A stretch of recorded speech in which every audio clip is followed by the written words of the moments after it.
पुरानी मांगों को लेकर जूनियर शिक्षकों ने किया प्रदर्शन। उत्तर प्रदेश जूनियर शिक्षक संघ से जुड़े शिक्षकों ने डीएम कार्यालय पहुंचकर जोरदार प्रदर्शन किया। शिक्षकों की मांग है कि सरकार शिक्षक संघ की पुरानी मांगें जो लंबे समय से चली आ रही हैं उन्हें पूरा करें ताकि शिक्षकों का शोषण रुक सके।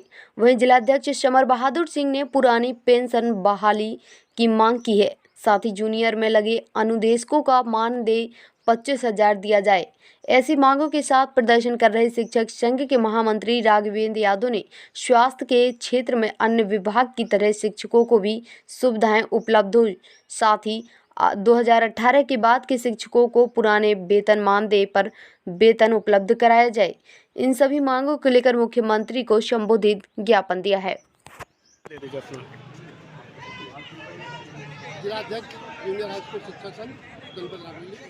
क्या रहा अध्यक्ष जी, आज कहाँ आए आप, क्या मांगे रहे आपके? मांगे अध्यापक का इतना शोषण हो गया शासन के द्वारा, आज अध्यापक को ऊट करके ये धरना प्रदर्शन की व्यवस्था करनी पड़ी। अभी तक तो अध्यापक का सारी रिटर्न कर्मी उसमें अपना घेरता रहा, लेकिन अब शासन के द्वारा सीमा को पार कर गए। उन्होंने 14 बिंदुओं का एक पैरामीटर रखा है। उस पैरामीटर में कहा कि जब तक इसमें अध्यापक हमारा 14 पैरामीटर पूरा नहीं करेगा तब तक उसके वेतन वृद्धि चल वेतनमान नहीं दिया जाएगा। कहाँ आए हैं आज आप? हम लोग जिलाधिकारी कार्यालय आकर के जिलाधिकारी के माध्यम से माननीय मुख्यमंत्री जी को ज्ञापन देने के लिए संगठन को आना। क्या आश्वासन मिला आपको? अब वो आश्वासन से ये दिया गया कि हम आपका ज्ञापन मुख्यमंत्री तक पहुँचा देंगे। इसके बाद मैं सियाराम सोनकर, जिला उपाध्यक्ष पूर्व माध्यमिक शिक्षक संघ शाखा रायबरेली।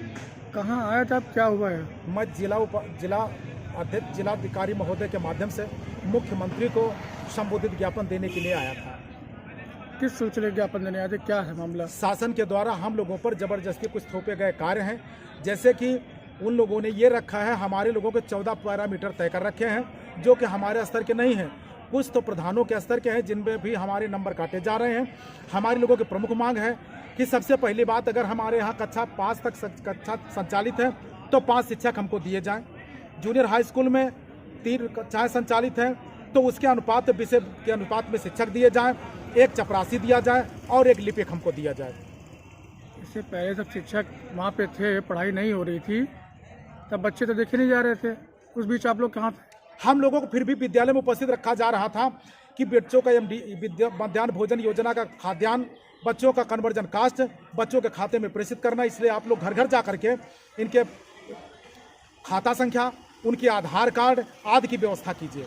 आप कहाँ कार्यरत हैं? हम पूर्व माध्यमिक विद्यालय मीरानपुर विकास क्षेत्र डलमऊ जनपद रायबरेली में कार्यरत। कितने बच्चे हैं वहाँ पर? हमारे विद्यालय में कंपोजिट विद्यालय है जहाँ पर 302 बच्चे हैं। कितने अध्यापक हैं? हमारे यहाँ 6 अध्यापक हैं परमानेंट और 2 अनुदेशक, 2 शिक्षा मित्र, कुल 4 हैं, 10 हैं। फिर भी आपको क्यों चाहिए सब चीज़ें? हम लोगों को माने हमारे यहाँ तो संख्या पूरी होती, फिर भी छात्र संख्या के अनुपात में प्राथमिक विद्यालय में संख्या कम है। अधिकतर जगह पर पर्याप्त है सब चीज़ें, अब मॉनिटरिंग सरकार कर रही है, तो आप लोग इसमें परेशान हो रहे हैं। हम लोग परेशान नहीं हो रहे हैं, हम लोग अपनी जुनून मांगों को मांग रहे हैं कि काफ़ी विद्यालय जो शासन के द्वारा अपनी एक नीति स्थापित की गई है कि हम ऑनलाइन उसकी नियुक्ति करेंगे, ऑनलाइन सब कुछ करेंगे, तो हमारे वो विद्यालय जहाँ पर कि पहले से एकल थे, बंद थे, वहाँ अध्यापक नहीं पहुँच पाए, और जहाँ पर अध्यापक पर्याप्त थे वहाँ पर अध्यापक पहुँचाने का काम शासन ने किया है।